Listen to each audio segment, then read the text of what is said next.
दोस्तों, Somalian pirates का नाम तो आपने कहीं ना कहीं जरूर सुना ही होगा। ये दुनिया के सबसे खतरनाक समुद्री डाकुओं में से एक माने जाते हैं। लेकिन ये लोग असल में कितने खतरनाक और बेरहम होते हैं, आज यह जानकर आपके होश उड़ जाएंगे। और आपको क्या लगता है, अगर आप में से कोई गलती से एक बार इनके चंगुल में फंस जाए तो ये लोग आपकी कैसी खातिरदारी करेंगे? आइए जानते हैं आज की इस एक्शन थ्रिलर मूवी 22 मिनट्स में।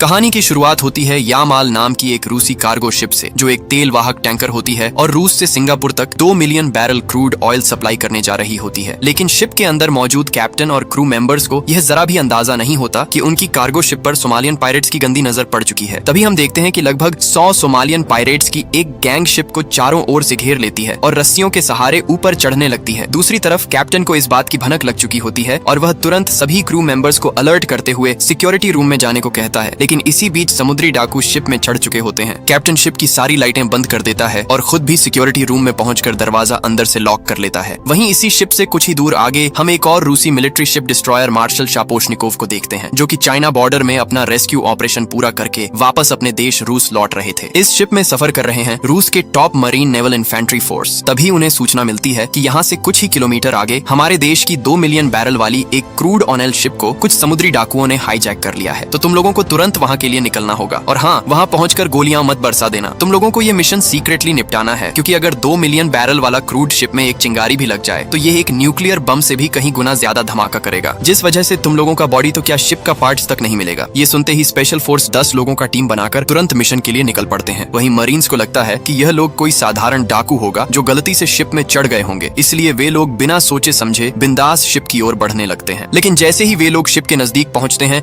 सभी पायरेट्स उन पर गोलीबारी शुरू कर देते हैं, जिस वजह से उन्हें जान बचाकर बोट को तुरंत घुमाना पड़ता है। लेकिन दोस्तों, इसी बीच एक सोल्जर को गोली लग जाती है और वह पानी में गिर जाता है। वहीं सोल्जर्स लाख कोशिश करने के बावजूद उसे नहीं ढूंढ पाते, इसलिए वे लोग उसको छोड़कर ही निकल पड़ते हैं। वहीं अब सीन शिफ्ट होता है रूसी बेस एम्बेसी में। वहीं एक ऑफिसर चीफ को बताता है कि कुछ पायरेट्स ने हमारे रूस से सिंगापुर जाने वाले क्रूड ऑयल शिप को हाईजैक कर लिया है और हमारे क्रू मेंबर्स से भी कोई कम्युनिकेशन नहीं हो पा रहा है। इतना ही नहीं, जब हमने उस शिप को देखने के लिए हमारे कुछ स्पेशल फोर्स भेजे तो उन्होंने सोल्जर्स पर गोलियां चला दी, जिस वजह से हमारे काफी सोल्जर्स घायल हुए और एक तो समुद्र में ही कहीं लापता हो गया है। ये सब सुनकर चीफ बताता है कि एक और रेस्क्यू फोर्स भेजो और उसे ढूंढो। वहीं दूसरी तरफ हम उसी कमांडो को देखते हैं जो कि पिछली रात पानी में गिर गया था। हैरानी की बात तो ये है कि गोली लगने और ठंडे समंदर के अंदर डूबे रहने के बावजूद वह अब तक जिंदा है। वहीं उसके पास से गुजरते मछुआरों की एक बोट उसे देख लेती है और उसे रेस्क्यू कर लेती है। दरअसल दोस्तों, ये लोग भी सोमालियन पायरेट्स के ही लोग होते हैं जो कि मछली पकड़ने निकले थे। इसके बाद वे लोग उसे सीधा उसी यामल नाम की शिप में ले जाते हैं। वहाँ हीरो इन सभी पायरेट्स के सरदार डोडा से मिलता है। वहीं सरदार खुद की ही तारीफ करते हुए कहता है, मैं इस समंदर का राजा हूँ, यहाँ मेरी इजाजत के बिना समंदर तक नहीं हिलता। अगर तूने यहाँ से भागने की कोशिश की या ज्यादा दिमाग दौड़ाया तो मेरे भूखे भेड़िए लोग तुझे कच्चा चबा जाएंगे। तुझे यहीं रहना है जब तक हमारे 3 मिलियन डॉलर के डिमांड पूरे नहीं हो जाते। वहीं हीरो कहता है, अबे तेरे जैसे 2 कौड़ी के डाकू जब तक मैं यहाँ हूँ तुझे घंटा कुछ नहीं मिलने दूंगा। वहीं डोडा भड़क जाता है और हीरो को आखिरी वार्निंग देते हुए कहता है, अगर तूने एक और बार ये बात बोली तो मैं तेरी आंखें उड़ा दूंगा। वहीं हीरो भी डोडा का दिमाग शांत करते हुए उससे माफी मांग लेता है। दूसरी तरफ हम वहीं एक मिलिट्री हेलीकॉप्टर को देखते हैं जो कि हीरो को ही ढूंढने के लिए आया होता है। लेकिन चारों तरफ नजर दौड़ाने के बावजूद उसे वहाँ सोल्जर का नामो निशान नहीं मिल पाता, जिस वजह से उसे वापस लौट जाना पड़ता है। वहीं हम फिर से डोडा को देखते हैं जो कि हीरो को अंदर मौजूद क्रू मेंबर्स से बातें करके बाहर बुलाने को कहता है। वहीं अंदर मौजूद कैप्टन उनकी बातें सुन लेता है और कहता है, फिक्र मत करो, हमने तुम लोगों की बातें सुन ली हैं। हम बिल्कुल भी बाहर नहीं आने वाले और हो सके तो तुम भी वहाँ से भाग जाओ, वरना यह पागल तुम्हें भी नहीं छोड़ेगा। वहीं डोडा भी उनको बाहर न आते देख खुद ही जाकर सीधा हेडक्वार्टर में कॉल लगाते हुए कहता है कि अगर तुम लोगों को यह शिप और क्रू मेंबर सही सलामत वापस चाहिए तो मेरे अकाउंट में जल्द से जल्द 20 मिलियन डॉलर ट्रांसफर करो, वरना अपना शिप और क्रू मेंबर्स को भूल जाओ। वही बेस में मौजूद सेक्रेटरी कहती है, 20 मिलियन डॉलर चाहिए, पता भी है 20 मिलियन में कितना जीरो होते हैं। वही डोडा कहता है, मेरे पास तुमसे बहस करने का टाइम नहीं है, 24 घंटे का टाइम देता हूँ, वरना शिप और क्रू मेंबर्स को भूल जाओ। वही दूसरी तरफ हम रेड ड्रैगन फोर्स के कैप्टन साजिद को देखते हैं जो कि अटैक से पहले यामल शिप में एंटर करने की हर पॉसिबिलिटी को जांच रहा होता है। वही कैप्टन देखता है कि 2 मशीन गन टॉप में पहरा दे रहे हैं और बाकी इधर उधर फैले हुए हैं। तभी पीछे से एक सोल्जर कैप्टन को बताता है कि क्या स्ट्रक्चर देखना है सर, आज ही रात ऑपरेशन एग्जीक्यूट कर देते हैं। वही कैप्टन कहता है, तुम समझ नहीं रहे हो भाई, वहाँ 20 मिलियन बैरल क्रूड ऑयल मौजूद है, जरा सी भी गलती और इतना बड़ा धमाका होगा कि कुछ समय के लिए तो लगेगा ही नहीं कि हम समंदर में हैं। ये इतना आसान नहीं होने वाला, इसलिए हमें अटैक से पहले हर सेफ्टी और एंट्री पॉइंट इवेल्युएट करना जरूरी है। वही दूसरी तरफ डोडा भी मिलिट्री शिप पर नजर गड़ाए बैठा होता है, क्योंकि